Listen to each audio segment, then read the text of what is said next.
Hello everyone, स्वागत है आपका गीता मैम चैनल पर। आज हम देखने वाले हैं कि कैसे हम अपनी फर्स्ट ऐप एंड्रॉइड में बनाएंगे।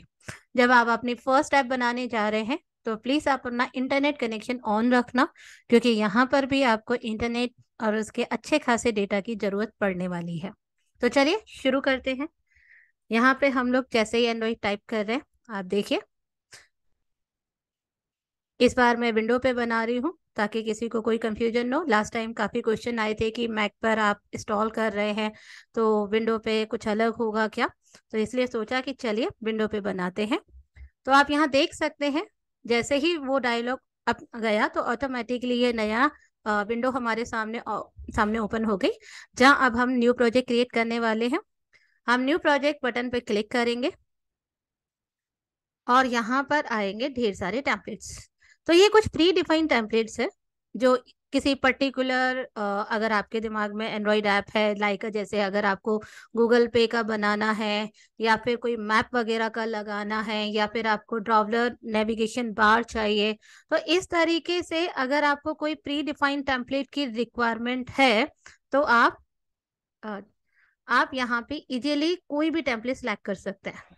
But in a first stage, अभी आप लर्निंग फेज में हैं, तो आप प्री डिफाइंड कोई टेम्पलेट नहीं लीजिए। अगर आपके पास ब्लैंक एक्टिविटी होगी, बिल्कुल एम्प्टी एक्टिविटी होगी तो ज़्यादा अच्छा होगा, जिसे आप अपने हिसाब से डिजाइन करना सीखेंगे। तो हम लोग थोड़ा सा नीचे करते हैं तो आप यहाँ पे देख सकते हैं आपके सामने एक एम्प्टी एक्टिविटी, एक्टिविटी का मतलब बेस स्क्रीन होता है। तो वो जो आपको अपने मोबाइल ऐप पे बेस स्क्रीन दिखती है, वो फर्स्ट पेज या फर्स्ट एक्टिविटी के नाम से जानी जाती है। यहाँ पे हर लेआउट एक एक्टिविटी के नाम से जाना जाता है। तो यहाँ पे हम एम्प्टी एक्टिविटी को सिलेक्ट करेंगे, उसको नेक्स्ट करेंगे और यहाँ हम अपने न्यू प्रोजेक्ट यानी अपनी न्यू ऐप का नाम रखेंगे। हम यहाँ पे नाम रखते हैं ऐप 2। आप नोटिस करेंगे कि मैंने फर्स्ट कैरेक्टर कैपिटल रखा है। तो ये आपके लिए भी सजेशन है, ये सिर्फ एक सजेशन है, कंपलसरी नहीं है। बट आप भी अपना फर्स्ट कैरेक्टर कैपिटल रखिए। उसके नीचे आपको दिख रहा होगा पैकेज नेम।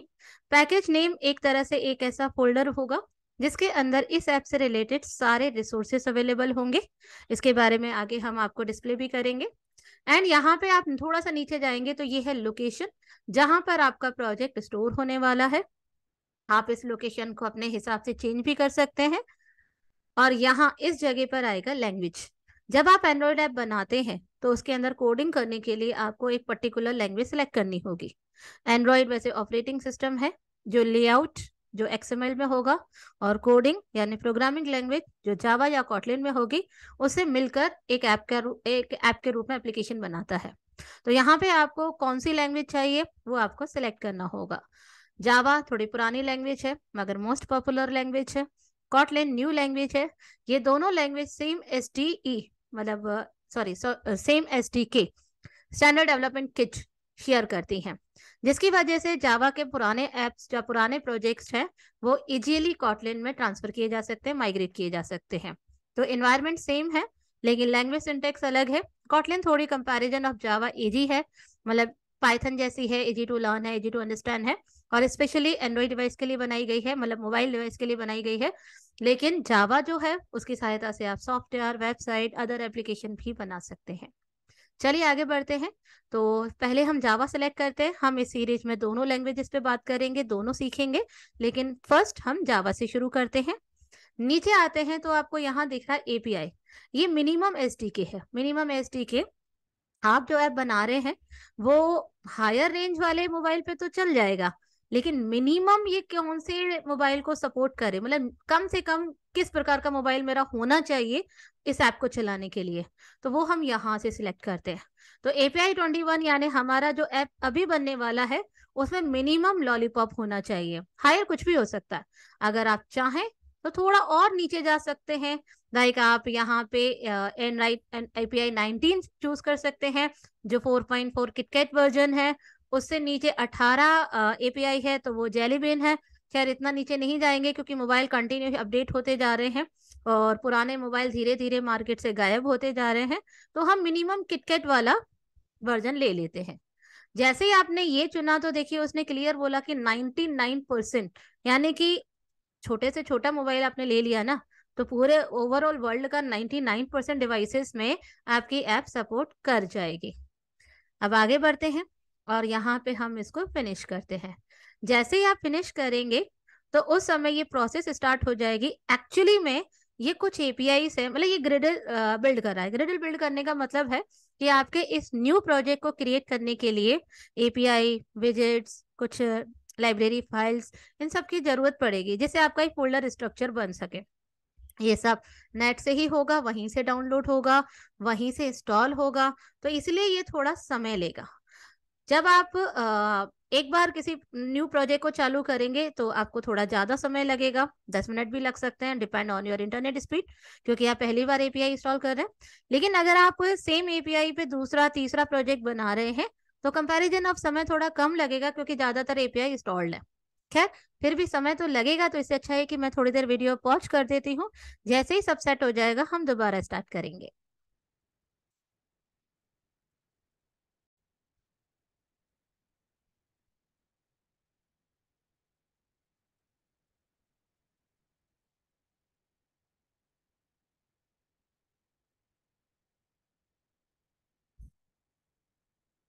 तो चलिए देखते हैं कि हमारा ग्रेडल बिल्ड हो चुका है। ग्रेडल बिल्ड होते होने में हमारा जो समय लगा वो 1 मिनट 5 सेकंड का है। ये समय थोड़ा ज्यादा लग सकता है अगर ये फर्स्ट टाइम ऐप बन रही है। आप यहाँ देख सकते हैं, ये जो आपको यहाँ दिख रहा है ये हमारा लेआउट है। ये ऑटोमेटिकली क्रिएट हो जाता है जब आपकी ग्रेडल बिल्ड हो जाती है, इसलिए तो ये इतना समय लगाता है, क्योंकि यहाँ पे आप देखिए कितने सारे फोल्डर फाइल्स ऑटोमेटिकली इंस्टॉल हो गई, तो ये सब सेट करने में उसे इतना समय लगता है। इसीलिए इसी को कहते हैं ग्रेडल बिल्ड करना, यानी कि हमारे फोल्डर स्ट्रक्चर को क्रिएट होने में जो समय लगता है उसी प्रोसेस का नाम है ये। चलिए इसके बारे में आगे बात करते हैं। सबसे पहले हम यहाँ आते हैं अपने फोल्डर स्ट्रक्चर को समझने के लिए। तो यहाँ पर आप देख सकते हैं, क्लिक करेंगे तो यहाँ पे आपको सबसे पहले आपका लोकेशन दिखाता है, मतलब प्रोजेक्ट। तो प्रोजेक्ट पे क्लिक करेंगे तो आपसे कह रहा है कि आपके प्रोजेक्ट का नाम ऐप 2 है और उसके अंदर ये ग्रिडल है और ये ढेर सारी लाइब्रेरीज हैं, सेटिंग है और साथ में आपके ऐप है जिसके अंदर आपके सोर्स है, सोर्स के अंदर आपका कोडिंग पेज है, एंड्रॉइड वगैरह, ये सारी चीजें हैं। ये डिटेल के लिए है। लेकिन अगर आपको काम करना है, यानी कि अपनी कोडिंग करनी है, डिजाइनिंग करनी है, तो बेस्ट ऑप्शन है कि आप यहाँ एंड्रॉइड पे जाइए। खैर, हम पैकेज पे भी जाते हैं। पैकेज का मतलब है एक कंप्लीट रिसोर्सेस वाली जगह। तो आप ये देखिए अभी लोड हो रहा है, यहाँ पर इस जगह इस पूरे प्रोजेक्ट पे क्या रिसोर्सेस लगा, अलग अलग एपीआई, मतलब अलग अलग वर्जन के हिसाब से, यानी कि अगर मोबाइल छोटा है बड़ा है तो हर वर्जन के हिसाब से अलग अलग रिसोर्सेस ऑटोमेटिकली बन जाते हैं। तो आप इस पैकेज के अंदर जितने भी ये आपको फोल्डर दिख रहे हैं, ये सब हमारे प्रोजेक्ट के लिए एक रिसोर्सेज का काम करते हैं। ये सब रिसोर्सेज है। लेकिन हम काम करेंगे वर्क प्लेस में। वर्क प्लेस मतलब कि एंड्रॉइड। एंड्रॉइड पे जाते ही आपके सामने सिर्फ ऐप नाम का फोल्डर स्ट्रक्चर दिख रहा है, जिसके अंदर 3 फोल्डर हैं। फर्स्ट है मैनिफेस्ट, ये बहुत इंपॉर्टेंट है। इसके अंदर एंड्रॉइड मैनिफेस्ट डॉट एक्सएमएल नाम का जो पेज है, ये एक एक्सएमएल का कोड है। ये हमारा एक सेंट्रल पेज है। सेंट्रल पेज मतलब कि आप जब अभी काम करेंगे तो आप हर मतलब अलग अलग पेज क्रिएट करेंगे, यानी अलग अलग एक्टिविटी क्रिएट करेंगे। हर एक्टिविटी को अलग से डिजाइन करेंगे, अलग से कोड करेंगे, क्योंकि डिजाइनिंग अलग है, कोडिंग अलग है। तो हर पेज के लिए आपको 2 पेज बनाने पड़ेंगे, कोडिंग का और एक डिजाइन का। लेकिन ये एक ऐसा सेंट्रल ऐप है, सेंट्रल पेज है, जिसके थ्रू हम पूरी ऐप में एक साथ जो भी काम कर रहे हैं, मतलब जो भी सेंट्रलाइजेशन वर्क कर रहे हैं, वो यहाँ पे आपको दिखेगा। इतना ही नहीं, आप जितनी एक्टिविटी यानी जितने नए पेज क्रिएट करेंगे, जितनी कोडिंग पेज क्रिएट करेंगे, जो लाइब्रेरी यूज करेंगे, जो एपीआई यूज करेंगे, जो एक्सटर्नल पैकेजेस यूज करेंगे, वो सब की डिटेल यहाँ होगी। हम लोग ऑटोमेटिकली कनेक्शन करेंगे तो वो ऑटोमेटिकली अपडेट यहाँ हो जाएगा, और हम चाहें तो यहाँ से डायरेक्ट अपडेट करके भी चेंजेस देख सकते हैं। तो ये हमारा सेंट्रल पेज है, इस पर काफी काम करेंगे, हम आगे बताएंगे। अगला जो फोल्डर है वो मेरा कोडिंग फोल्डर है, इसलिए इसका नाम जावा है। तो हमने जावा चुना था, इसलिए जावा नहीं है, ये जावा ही है। अगर आप कॉटलिन चुनते तो भी यहाँ पे जावा ही लिखा आता, क्योंकि सेम एसडीके है, इसलिए यहाँ पे जावा फोल्डर ही बनता है। सिर्फ कॉटलिन में सिंटेक्स बदल जाता है, थोड़ी बहुत उसकी लाइब्रेरी बदल जाती है। लेकिन यहाँ पे जावा फोल्डर के अंदर जो आपको फर्स्ट दिख रहा है, यही आपका मेन पेज है, मेन एक्टिविटी, यानी कि आपका मेन पेज। इस मेन एक्टिविटी में, यानी जो जावा का है तो क्लास के रूप में बना है, तो ये बिल्कुल वैसे ही जैसे C++ में मेन फंक्शन होता है, वही मेन इंपॉर्टेंट होता है, वहीं से चीजें डिबग और कंपाइल होना शुरू होती है। तो सेम हियर यहाँ पे जब हम अपनी फर्स्ट एक्टिविटी बना रहे हैं जो कि ऑटोमेटिकली क्रिएट हो गई है, तो उसका फर्स्ट कोडिंग पेज भी ऑटोमेटिकली जनरेट हो जाता है जिसका नाम है मेन एक्टिविटी। और ये मेन एक्टिविटी कोऑर्डिनेट करता है मेन डिजाइन से। तो ये तीसरा फोल्डर है रिसोर्सेस, जिसके अंदर आपको लेआउट के अंदर जो पेज दिख रहा है एक्टिविटी मेन, ये आपका लेआउट पेज है यानी डिजाइन पेज है। इस डिजाइन पेज में रखे हुए कंट्रोल, लाइक जैसे ये आपको कंट्रोल दिख रहे हैं, जैसे ये बटन है, ये बटन एक कैटेगरी है क्योंकि उससे रिलेटेड अलग अलग प्रकार के बटन यहाँ है। यहाँ से आप बटन को ड्रैग एंड ड्रॉप कर सकते हैं। तो यहाँ से आप जो बटन चुनेंगे और आप चाहते हैं कि वो बटन एक कोडिंग एक प्रोग्रामिंग के थ्रू कम्युनिकेट करे, तो वो उसके लिए मेन एक्टिविटी पेज का सहारा लिया जाएगा। मेन एक्टिविटी डायरेक्ट हमारी डिजाइन के साथ कम्युनिकेट कर रही है इस लाइन की वजह से। यहाँ पे आप देख सकते हैं इसमें साफ लिखा हुआ है r.layout.activity main, यानी एक्टिविटी मेन के साथ कोऑर्डिनेट है एक्टिविटी मेन, यानी कि ये है वो आपका डिजाइन पेज। ये जो आपका लेआउट पेज है जो आपके थर्ड फोल्डर से आया है, बाकी बहुत सारी चीजें हैं अभी, पर डोंट वरी, आप सिर्फ फर्स्ट फोल्डर के कोडिंग पेज को ही देखेंगे। अब रिसोर्सेज के अंदर लेकिन अलग अलग फोल्डर हैं, जैसे ड्रॉवेबल, जहाँ पे हमारे पूरे ऐप में जो भी आइकन जो भी इमेजेस यूज होंगी वो यहाँ पर रखी जाएंगी। लेआउट के अंदर मैंने आपको बता दिया कि ये आपका लेआउट पेज है, डिजाइन पेज है, जो कि XML की कोडिंग में कोड किया गया है और जिसका जो आउटपुट है वो ये है। और उसके बाद यहाँ पे आपको मिड मैप दिख रहा है जो डिफरेंट वर्जन्स की चीजों आइकन्स को स्टोर करेगा। वैल्यूज के अंदर अगर हम कोई कलर बना रहे हैं, कोई स्ट्रिंग वेरिएबल ले रहे हैं या कोई पर्टिकुलर थीम सेलेक्ट कर रहे हैं, तो उन सब का रिकॉर्ड रहता है। तो ये सारे अलग अलग फोल्डर हैं। हम लोग अभी सिर्फ और सिर्फ, वैसे आगे हम सारे फोल्डर्स को यूज करेंगे, सबकी जरूरत पड़ती है ऐप बनाने में, तो हम लेआउट के इस पेज की तरफ जाते हैं। ये जो खुला हुआ है, इस लेआउट को आप देख रहे हो जो कि XML के अंदर कोड किया गया है।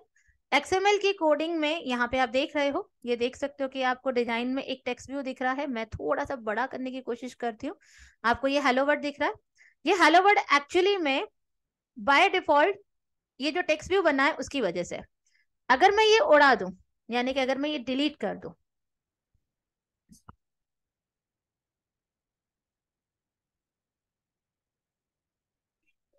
तो आप इसकी डिजाइन में इसको देख सकते हैं। देखिए गायब हो गया।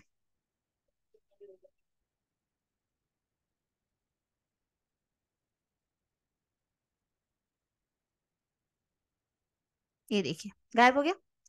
अच्छा, यहाँ जो हो रहा है वो यहाँ भी दिख रहा है क्योंकि ये ब्लूप्रिंट है।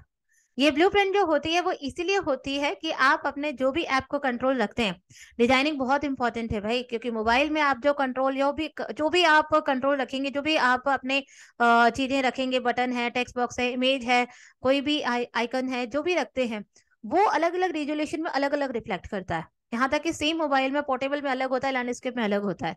तो वो आपको बिल्कुल सही जगह पोजीशन करना चाहिए, उसके लिए ये बगल में ब्लूप्रिंट भी है जो आपको आपके कंट्रोल का मार्जिन, लेफ्ट मार्जिन सब दिखाता है, कैसा दिखेगा सारा आउटपुट आपको बताता है। तो आपके लिए ये बहुत इंपॉर्टेंट है। यहाँ आप जो भी कंट्रोल रखेंगे वो आपको यहाँ दिखेगा। कंट्रोल रखने के लिए आप यहाँ से डायरेक्ट ड्रैग एंड ड्रॉप कर सकते हैं, यानी कि आप बटन को डायरेक्ट उठा के रख सकते हैं। ये देखिए ये आ रहा है, और ये देखिए इसका ब्लूप्रिंट। और जैसे ही आपने बटन को उठा के यहाँ रखा, तो आप यहाँ पे देख सकते हैं कि उसकी प्रॉपर्टी भी यहाँ पे दिख रही है। ये देखिए, मैं इसे बंद कर देती हूँ, लेकिन मैं इसे क्लिक करूंगी और फिर इस प्रॉपर्टी पे यहाँ पे हम देख सकते हैं कि वापस हमें प्रॉपर्टी दिख सकती है।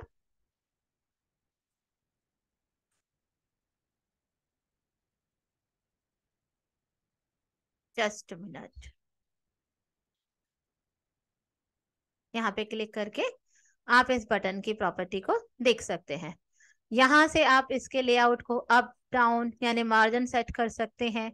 ये आपका बॉटम मार्जिन दिखाने के लिए, ये अप मार्जिन बाकायदा आपको बता देगा कि आपको कम करना है, ज्यादा करना है, सारी चीजें आपको सेट करेगा। लेफ्ट राइट मार्जिन, अगर आप इस पे नहीं काम करना चाहते और आगे रोटेशन पे काम करना चाहते हैं, इसके बैकग्राउंड कलर जो बाय डिफॉल्ट आप देख रही है पर्पल दिख रहा है, इसको चेंज कर सकते हैं। और ये सारा काम आप यहाँ कोड के थ्रू भी कर सकते हैं। तो देखिए यहाँ पे आपको बटन दिख रहा है, इस बटन की जगह अगर आपको कुछ और लिखना है सिर्फ BUT देख देते हैं अभी, क्योंकि अभी सिर्फ रफली चल रहा है। तो आप देख सकते हैं ये BUT लिखा आया। तो मतलब कंट्रोल को डायरेक्ट उठाइए या यहाँ पे कोड के थ्रू चेंज करिए, सब कुछ पॉसिबल है। आप स्प्लिट करके यहाँ पे कोड करके और यहाँ पे बाकायदा उसका देख सकते हैं। देखिए मैंने ये किया, तो देखेंगे आप यहाँ पे भी उसका रिफ्लेक्शन दिख रहा है। तो ये था आपका लेआउट पेज। इस लेआउट पेज से हम लोग कनेक्ट करेंगे कोड पेज से, वो हम अपनी नेक्स्ट वीडियो में देखेंगे। लेकिन कोई भी, ये तो बस एक बेस मैंने आज आपको बताया कि कैसे न्यू ऐप क्रिएट होती है, और जब भी न्यू ऐप क्रिएट होती है तो उसका फोल्डर स्ट्रक्चर क्या होता है, इस वीडियो में हम इतना ही समझेंगे। नेक्स्ट वीडियो में हम लोग सबसे पहले इंस्टॉल करेंगे वर्चुअल डिवाइस, यानी कि AVD। वर्चुअल डिवाइस इंस्टॉल करने के लिए भी आपके मोबाइल, आपके पास अच्छा खासा इंटरनेट डेटा होना चाहिए, एंड साथ में आपके लैपटॉप में अच्छी स्पेस होनी चाहिए, क्योंकि वो काफी जगह खाता है। वर्चुअल डिवाइस या AVD इम्यूलेटर, ये आपके लैपटॉप में ही एक वर्चुअल मोबाइल क्रिएट करेगा। जैसे हम जो भी ऐप बनाएंगे वो एक्चुअली मोबाइल में कैसे दिखेगी वो हमें बताएगा। तो चलिए मिलते हैं नेक्स्ट वीडियो में।